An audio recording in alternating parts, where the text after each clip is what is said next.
everyone, and welcome to this week's episode of the Millennial Mum podcast.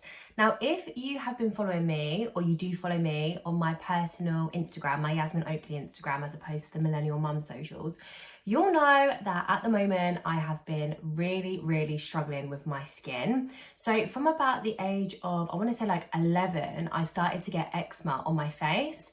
Actually, I think it started on my arms, like in the creases of my elbows, which is like a really common place for people to get it. Like people get it on like the crease of their elbows and the creases of their knees. And over like my early teens, my late teens, and into my early 20s, I have struggled with it on and off. But recently, it has been the worst it has ever been on my face. And it's really starting to get to me. Now, if you're watching this on YouTube, you're probably thinking, Yas, your face looks absolutely fine. And it's crazy how it can change literally day by day. But if you've been watching my stories on my Yasmin Oakley page, you will you'll have seen the updates that I've been sharing. I've got, if you're watching on YouTube, you'll be able to see me lift my head up and show. I've got patches on my neck which literally look like rope burns, and my face, if you might not have been able to tell, but my face is like a different colour to my neck, and that's because pretty much my whole face has come up in a reaction. Now, usually it doesn't knock my confidence, or it doesn't make me feel any type of way about myself. I have managed my eczema for over 10 years now. And actually, since I've had the boys, my skin has actually been really good. The last time it was bad at all, like anywhere, because I get it really bad on my scalp as well. The last time it was bad was when I was pregnant with Finn. And I remember when I lived at my mum's, me and Sam lived at my mum's, my parents, and I literally went to the doctors to get this like massive tub of, I don't know what it was, but every night he would separate my hair. He'd sit behind me, he'd separate my hair, and he would put this cream. It wasn't even cream, it wasn't ointment either. It was like, just like a liquid on my scalp, on all the places where my eczema was, and literally it would burn because I would scratch my head so much that I would literally have like open flesh wounds in my hair. So it literally felt like he was setting my head on fire when he was putting this stuff on my head because it hurt so much. But even that, like, it never knocked my confidence. All the time I've been building my online business, even if I have patches of eczema on my face, I really couldn't give a shit. Like, it's who I am. It doesn't make me any more or less beautiful, any more or less capable of being a mum or like building my business or anything like that. But at the moment, I'll be completely honest, it is completely throwing me off. Really knocking my confidence and kind of like getting, not my self-worth, it's not getting to my self-worth, but it's just making me feel really down in myself. And I have never ever experienced this before.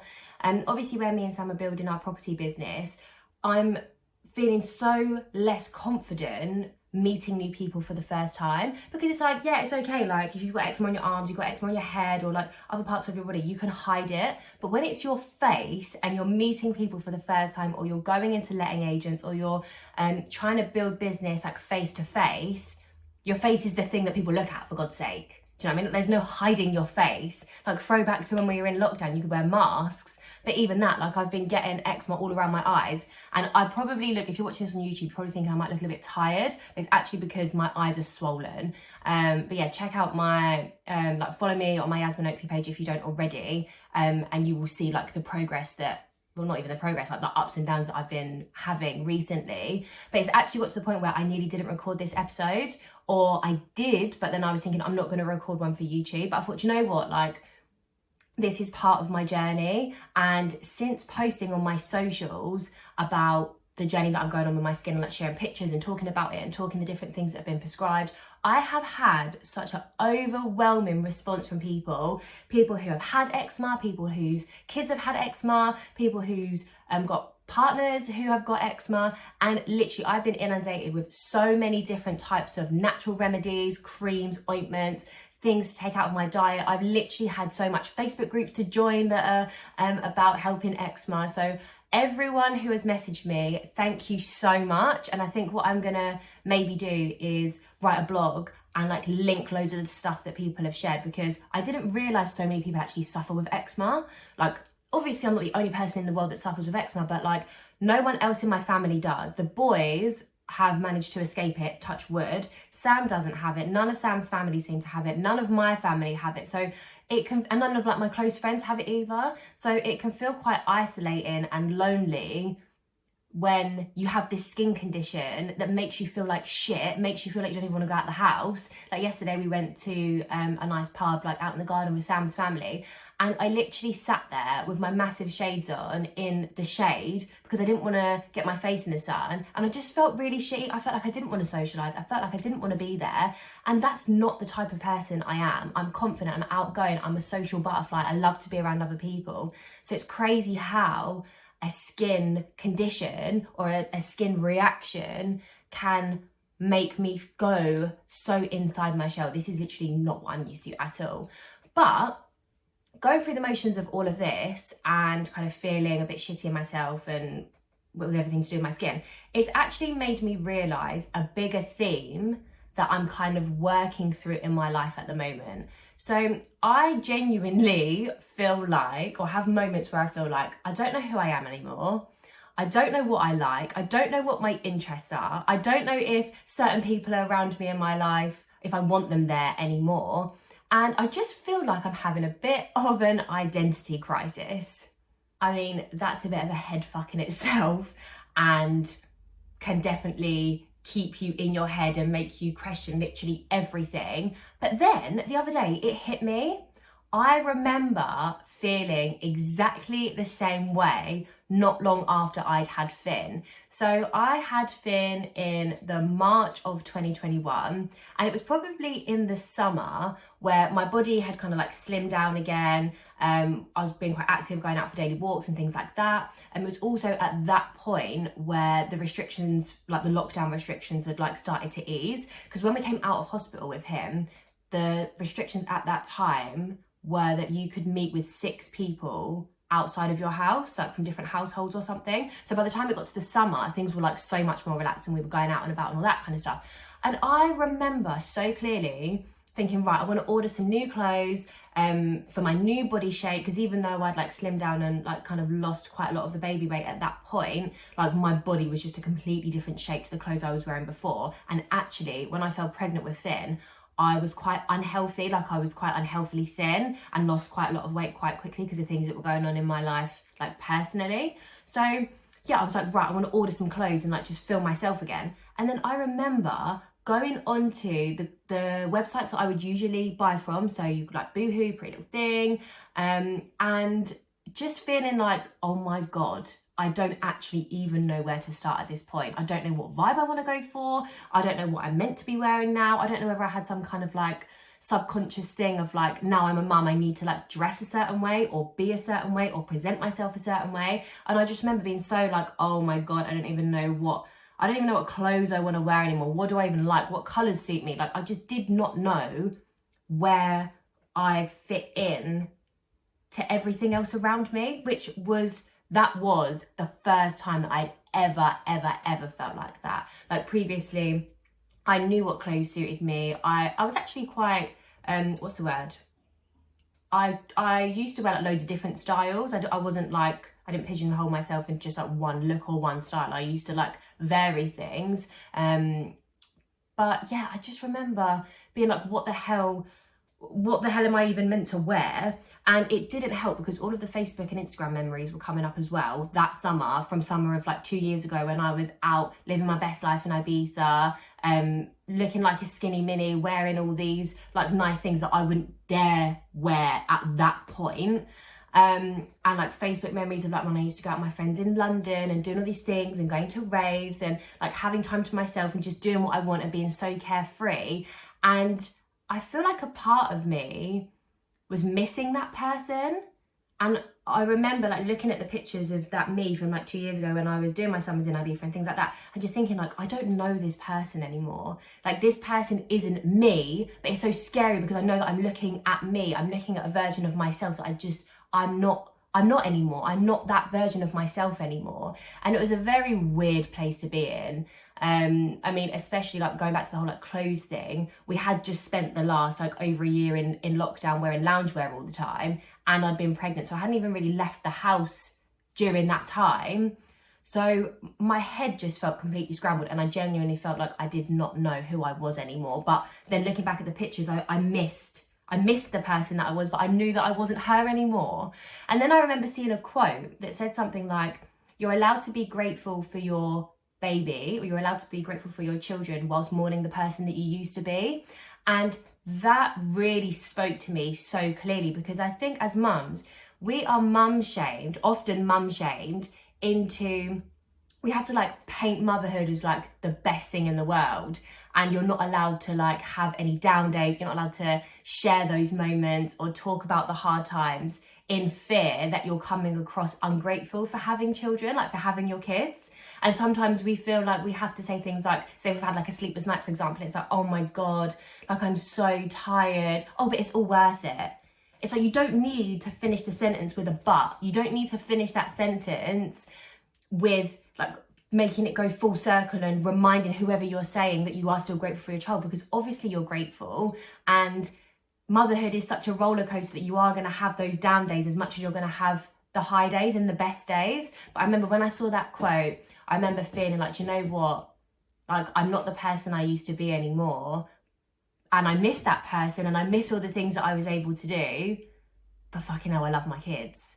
Do you know what I mean? Like, you're allowed to feel two emotions. There's allowed to be two truths in one moment, that you miss the person you were, but you're also grateful for the baby that you have, even though those two lives can't exist at the same time. Anyway, so I remember feeling really quite lost as a person, especially because at the time I didn't have like many friends that were mums who were my age, who had the same interests as me before I had Finn. So yeah, I remember feeling really quite lost until Finn was about 9 months old. I think it was around like January time of 2022. And I started to get into a really good rhythm. Finn wasn't as dependent on me. Obviously he was, because he was 9 months old, but even things like he could feed himself. Like when we were weaning and stuff, he'd just literally put his hands in his food and like feed himself. So I felt like I had a bit more of my personal space back, which sounds crazy to say, but that's genuinely how I felt. And at the time, I'd got into a really good routine and rhythm with going to the gym, feeling myself, having that time away from Finn because he was in the creche. And if you followed me at that time, you'll know the incredible journey, emotional journey that we went on getting Finn settled in a creche. It was literally heartbreaking. It was awful trying to settle him into the creche, but we got there in the end. And if we're obviously in a really good routine with him going to nursery now, because he's just over 2. And if you'd have told me that he would be happily in nursery back then, when I was struggling to get him into a creche for an hour twice a week, I wouldn't believe you. Like he's come on leaps and bounds with his social anxiety and separation anxiety and stuff like that. But anyway, so yeah, I was getting into a really good routine with my gym, feeling good, feeling healthy, and also in a really good routine of building my business. Now, going to the gym has so much to answer for, and it wasn't because I was like having my toned belly again. I was in my Zumba classes, I was listening to music, I was dancing, I was feeling really healthy, and most importantly, I was feeling good in my clothes. So obviously the months before, I didn't even know like what to order like clothes wise, and I didn't know what to even dress myself in. So to be able to be in a position where I felt sexy, confident and comfortable in the clothes that I had ordered, in the clothes that I was wearing, was incredible, and a feeling that I will definitely never take for granted again, right? And then on the other side, spending my time building my business in my office and giving myself that dedicated space to build something for me was something else that made me feel like myself again. Because as mums, you know what it's like, you have no personal space. You share everything from your food to your time to your like headspace. Everything we do is shared, whether it's with our partner or with our kids. So for me, it was really important to just have something that I didn't have to share with anyone. I didn't have to talk baby language to anyone, because the girls that I work with on the team are obviously adults.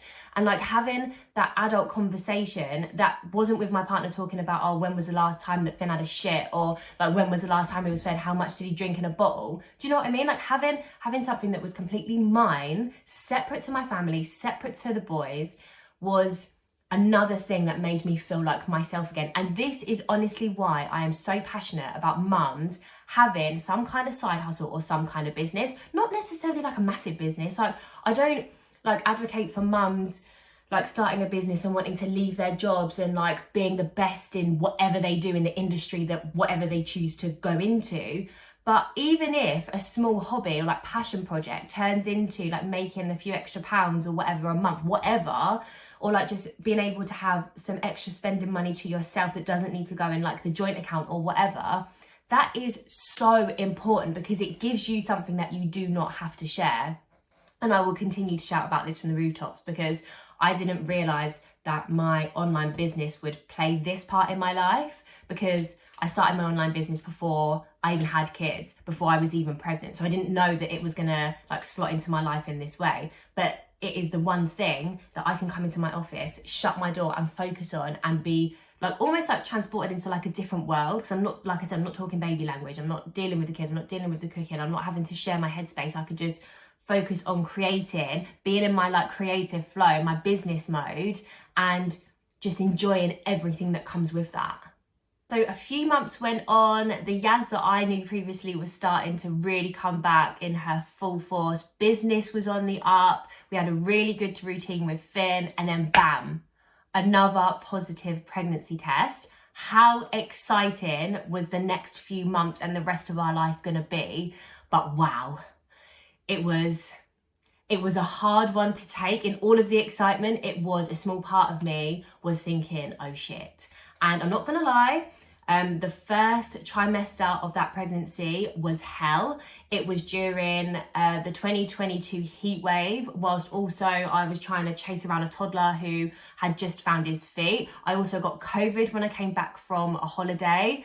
And yeah, that first trimester was honestly really, really, really tough. And I found out I was pregnant with Hunter when I was only like 2.5 weeks gone. So that pregnancy felt like forever. And I probably got in my head a bit more, you know, like when you know you're ill or you know you're suffering with something, you can get in your head and the symptoms can feel worse.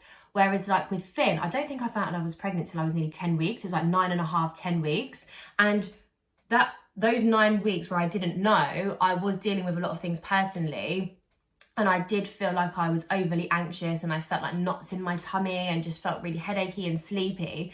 But if I'd have known I was pregnant, I probably would have felt worse in myself because I'd have been able to put 2 and 2 together and think, I'm okay, I feel like shit because I'm pregnant. Do you know what I mean? Like you can get in your head a bit more, can't you? So I think it was a bit of that. But then also, like I said, the heat wave, COVID, like being exhausted from just being a mum anyway.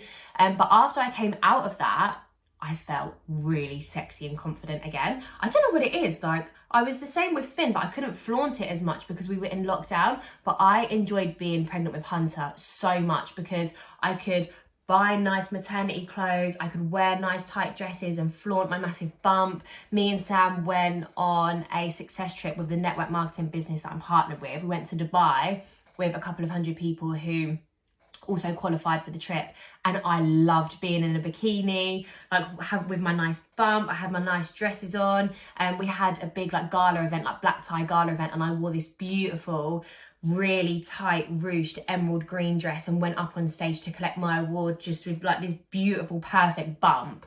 It was amazing, and I'm so grateful that I was able to experience pregnancy outside of lockdown, because I literally just spent that whole pregnancy with Finn in the house in my loungewear, not making an effort, and that can make you feel more shit, can't it? Like if you don't actually like do anything with yourself. So I'm really glad that I was able to experience that. And I definitely, after having like a real dip, I definitely came out the other side of it in my 2nd and 3rd trimester and just felt absolutely amazing. So I feel like the Yaz that I got back obviously disappeared for some time again during those first few months. I was literally laid up on my sofa calling my nan, crying like, please come over, please help me. But then once that first trimester had gone, I was back to like a different version of Yaz, but still feeling like really sexy and confident. So like I was still there, but then obviously I am now feeling like I'm back in that situation. So I'm back, I'm 3 months postpartum. I've got a 2-year-old, I've obviously got a 3-month-old baby, and I'm definitely in that position again that I felt like I was in after having Finn, where I just don't know who the fuck I am. So there is times where I feel like I'm completely back to square one, but it's weird, like planning this podcast episode and actually talking through it has almost been like therapy for me, like just to remind myself that actually, Yaz, like the journey that you went on after having Finn, like you found yourself pretty quickly in the scheme of things. So it's only up from here. Like you're going to be able to do it again, and you've got first-hand experience yourself of going on that journey. Like there's no reason why you can't do it again.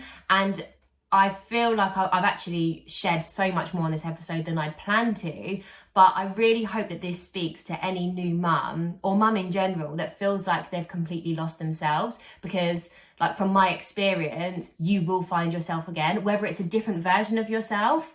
Like you will find yourself in some way again. And like we can always reinvent ourselves like as many times as we want. We can be whoever the fuck we want to be at any point in our life, which is something to be really excited about. Yes, you're not going to necessarily be the person that you were before you had your kids, but like you have grown into a completely different person. And I will just say, like, me becoming a mum was probably the best thing that has ever happened to me. Like I've learned so much about myself. I've become so much more of a better person, more patient. I mean, well, our Sam, he might he might disagree on that one, but generally, like my outlook on life has completely changed, and I can't imagine there being anything else that would teach me the lessons that I have learned that being a parent does. Like no, and also like no amount of reading about being a parent, not that I've done that, but like no amount of research can actually prepare you for the big things that happen, the small things that happen, the day-to-day things that happen. Like something that we're trying to sort out at the moment is, bless Finn, yesterday he put his hand on a piece of wood and he's got a splinter in his hand. Now me and Sam need to try and get this splinter out, but this child obviously doesn't want to sit still and he's in so much pain. That's something like the emotions of actually hurting my child to get this splinter out of his hand is like the worst feeling ever, because I've got to hurt him to get it out, and he was in the bath earlier and we're trying to like pin him down to get it out and it's just not happening, so we need to go back to that later. Like there's no other circumstance where you'd be, or I feel like there's no other circumstance I could put myself in where I'm hurting someone physically to actually help them. Like it's just wild. Like I've never put myself through that ever before. So I feel like the overriding message of this particular episode is that nothing lasts, and you will find yourself again, even if it's in a completely different form to what you thought you were going to. And like I said, you can literally reinvent yourself and become whoever you want to be. I hope you've enjoyed this week's episode of the Millennial Mum Podcast, and I can't wait to see you on the next one.